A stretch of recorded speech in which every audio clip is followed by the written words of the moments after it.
everyone, and welcome to this episode of Langer at the Mic, another Habs postgame show here on Langer at the Mic Live. And we're joined by a special guest because obviously the Montreal Canadiens lose to the Ottawa Senators, a trap game. They fall for the trap. So, misery loves company, so that's why I have my good friend Matt Cowan joining me. How are you tonight, Matt? Good. Would have preferred to come in here after a win, but, we're here anyways. Yeah, I mean, look, it's a long season. You're not going to win all of them, right? Of course, the Habs lose 3-2 to the Ottawa Senators, the very sorry Ottawa Senators, in their reverse retros. And it was a reverse performance as well. The second regulation loss of the season for the Habs. Let me just throw this at you now. Of course, the Ottawa Senators, it's their second win of the season. But now those two wins came against the number 1 and number 2 ranked teams in the division. And, of course, not to mention the fact that the Montreal Canadiens dominated the Canucks, then the Canucks dominated the Sens, but then the Sens shut down the Habs. It all makes sense, right? Absolutely. It's anyone's game in this North Division. Exactly. So let's just take it from the top, man. I mean, look, this was obviously the Habs' worst loss of the season by far. I mean, they lost the 2 in overtime. They lost they put up a good fight against the Flames last Saturday, but this one against the lowly Ottawa Senators. What bothered you the most in this loss to the Ottawa Senators? I got a real problem with the face-offs, and in specific, Nick Suzuki's face-off skills. I think he won less than half, way less than half. I think he won 4, lost 11. One was a clear-cut goal right after he lost it. He needs to be better there. He's going to be our best player. He needs to win those face-offs. Possession is key. He ain't getting it off those face-off losses. Yeah, and on the night, by the way, the Habs as a team were 43% in the face-off circle, and the Sens were 56.9. The Sens were a below 50% team coming into this game as well. So, that's adding insult to injury right there, Yeah, it's you're not going to win many.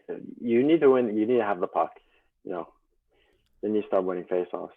And to me, honestly, look, the fact that the Habs gave up goals late in the first period, 2 goals late in the first period after playing a really good first period and, leading 1-0. They gave up the 2 late goals and they were a one-line team.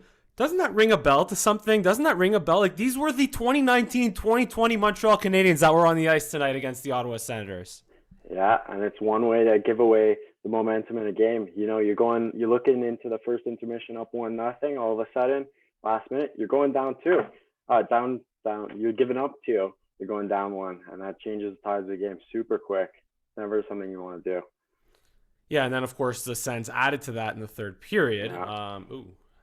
I think this is seen. But anyway, so just give me 1 second here. Yeah, no worries. Yeah. Okay. So essentially, to me, there were so many things that naturally bothered me. To me, a couple of things I wrote down: missing the net. Even in the first period alone, so many shots just they missed the net. They were completely off the mark. Whenever they had their best scoring chances, losing faceoffs, like you said, particularly on the power play. The power play wasn't terrible, but they were 0 for 4. And whenever you have to start by retreating the puck in your own zone and you lose 30 seconds right there, like that's just, you're already behind the 8 ball whenever you have the power play, They weren't as clean moving through the neutral zone. They didn't have that same, just that they didn't break out of their zone as cleanly as we've seen them, in the past several games. And as a result, I didn't notice a single odd man rush in this game after every single game all this season so far. 2-on-1s, 3-on-2s, breakaways left and right. And just to me, it was just it was an inefficiency getting through the neutral zone. They thought things would come easy to them. Players just left and right thought that they could, carry it themselves or just make a home run play, and obviously to no avail. And they were super sloppy in that neutral zone. I think Sherrod even got caught on the Shabbat goal right at the end of the first, right through the neutral zone. You could see Edmondson waving at him to pick up his player, and they just got behind, and those neutral zone, something the Habs were doing well the first 10 games, was not there tonight. Yeah, for sure. And like you said, I was watching. Do you watch it on RDS or on TSN, by the way, Matt? I'm a TSN. I'm good. Keeping it in English for me. Dude, living in Toronto here, I gotta practice my French. So I always watch RDS Yeah, and listening to Pierre Houd and Pierre Houd, obviously one of the best play-by-play yeah, commentators in Canada by far. And Marc Denis is basically a French Ray Ferraro. So I always really enjoy watching the RDS broadcasts, yeah, yeah, and yeah. they, and yeah, that's basically what Marc Denis was saying. How there's just so many, hero or individual efforts, and yeah, just sucks that it just when you play against that type of team, a lower level team, then that's partly human nature, which we'll get to a little bit around the end there. But yeah, just it sucks to. It was just a really It bad sucks to loss lose tonight, that way.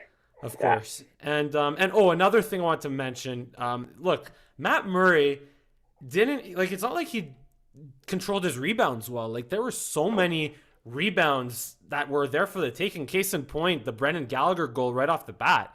yeah, Like Matt Murray, to his credit, made 30 something saves, 37 saves on the night, yeah. right? So yeah, just what was it? 36 to be exact. 36 saves Matt Murray made on the night. And yeah, just but then again, like a lot of that was because he was giving up so many juicy rebounds, and the Habs are never Yeah. in good position to take advantage of it. No, and the defensemen were clearing the pucks out of the high danger zones, and you know it didn't go so well for Price on the other side there.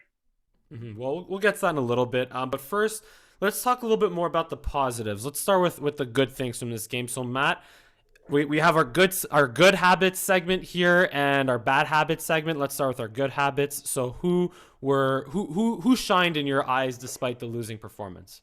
Romanov, apart from a few plays, he really caught my eye. He laid a big hit on Shabbat, I believe, that ended up giving us a power play because Nick Paul jumped in there. So that could have changed the tides of the game a little bit. The Habs unfortunately didn't score on that power play, but he injected some life into that Habs team that was looking a little dull at that moment, and he skates like the wind. He looks super crisp with the puck. He makes some mistakes, but he's rookie defenseman. It's gonna happen. You gotta let him play through it a little bit. I really like the way he looked. Yeah, he was a -1 on the night, and I have him as one of my good habits as well. And he played over 20 minutes, but like you said, I feel like he had the most energy. Like he was probably the Habs' best defenseman on the night. Mm-hmm. Like, yeah, just again, it's not always perfect, but just in terms of the energy that he brings, the fact that he gets pucks to the net, the fact that he's always looking to make plays, and even when he doesn't make plays, he gets his butt back like to defend himself. He covers himself up pretty well. But yeah, that was definitely, one of the better performances by the Montreal Canadiens, at least on the night. But to me, what really stood out, Philip Deneau, Thomas Tatar, Brendan Gallagher. Point final. They finally looked like that first line.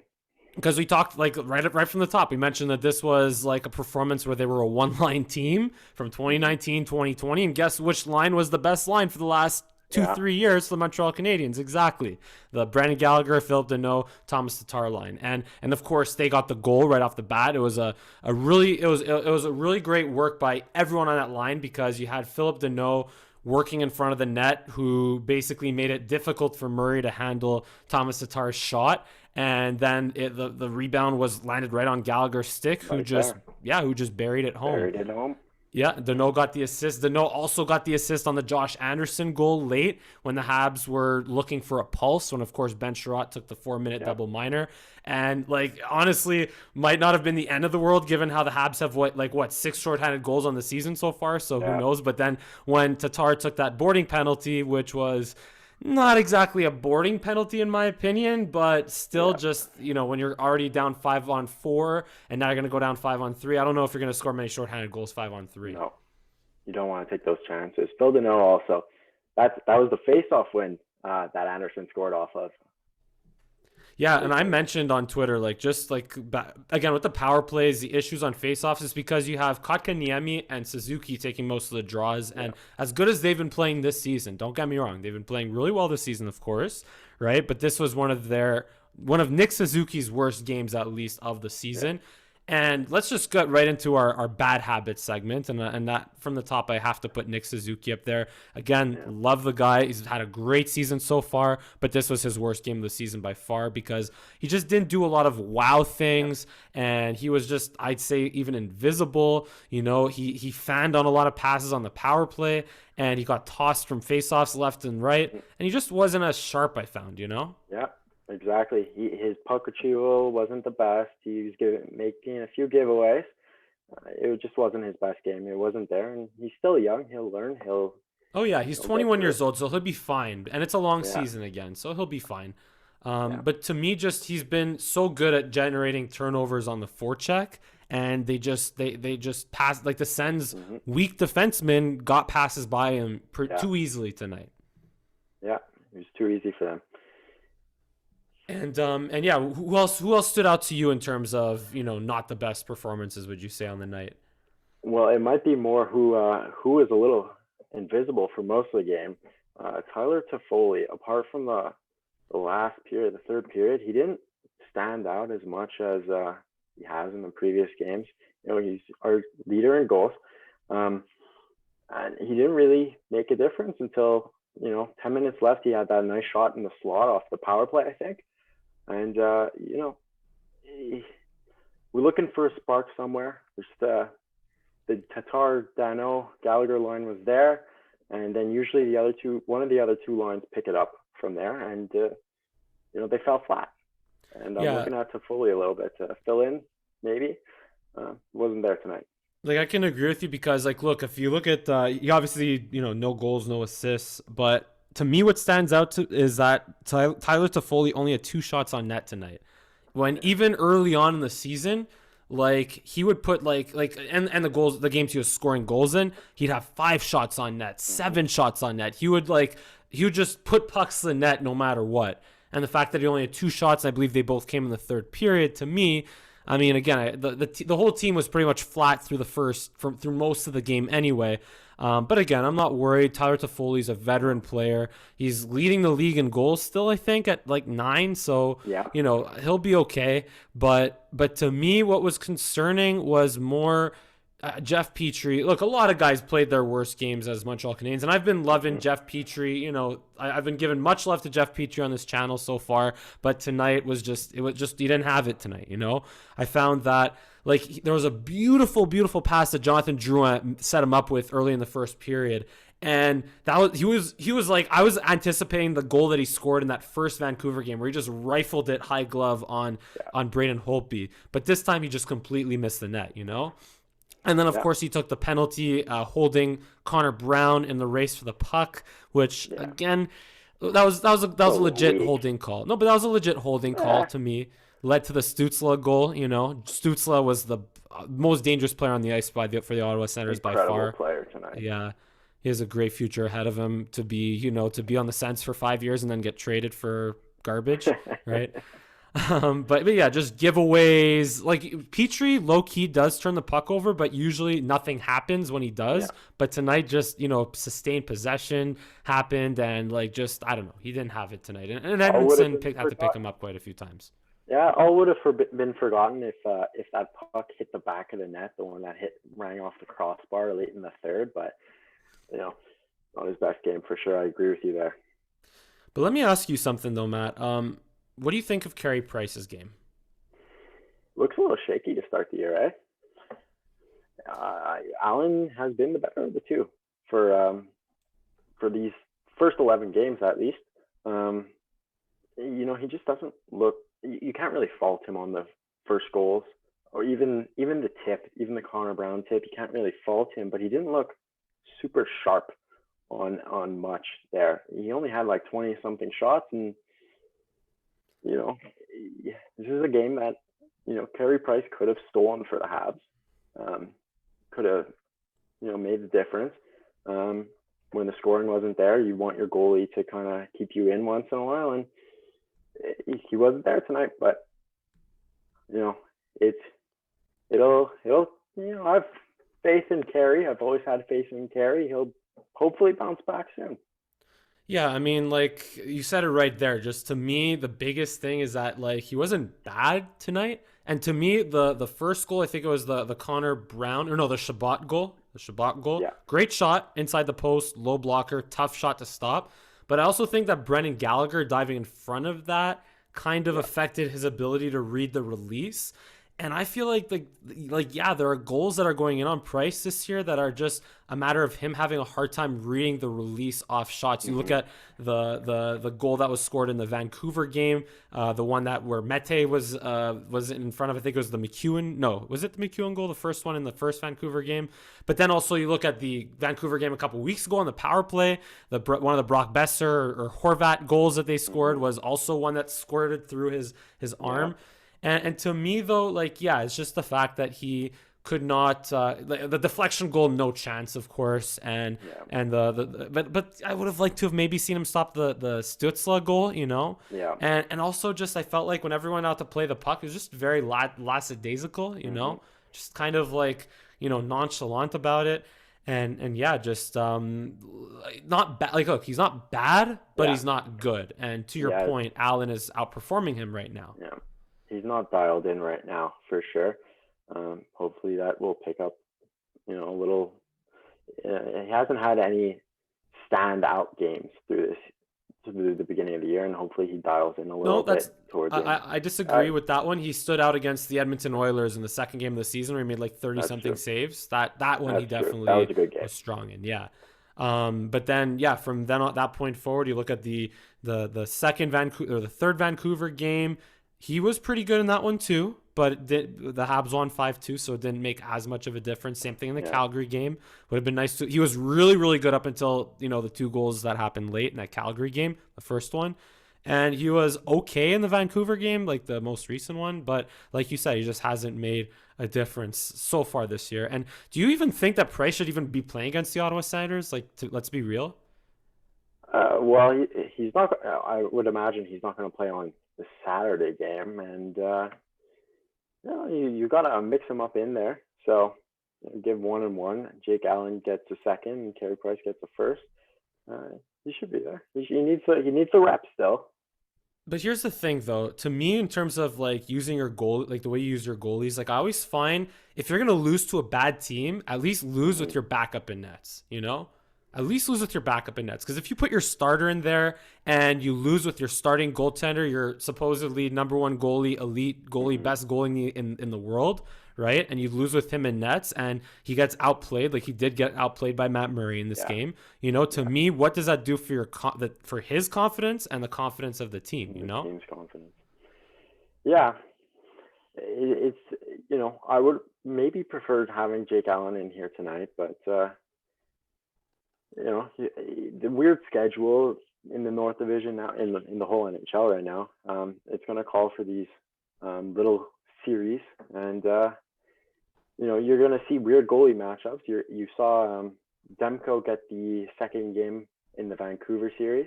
Holtby get the first one, where you would probably traditionally see it go the other way, and I guess that's just something with the scheduling this year. You're going to see goalies in these weird situations, in these different situations, I should say, maybe not weird. Yeah, and but you know what? With that being said, though, like I looked at the schedule, the Habs at no point play in back-to-back games against the Ottawa Senators. I'm saying in back-to-back nights. Obviously, they play like 2, 3 Hmm. games in a row, but they don't have any point in the schedule where they play in back-to-back nights. So here's what I do: whenever the Habs play like the Ottawa Senators, right? And this could be the same could be almost said with any bad team. I start my backup goalie in the first game, right? And Hmm. obviously this is like, you have multiple game series here. So I start Jake Allen the first game, right? And if Yep. Jake Allen, if they win with Jake Allen in nets, I start him again Great. 2 nights later. And then if Really? they win again, I start him for the third game if there's a third game. But if they lose with Jake Allen in nets, then I come back with Carey Price.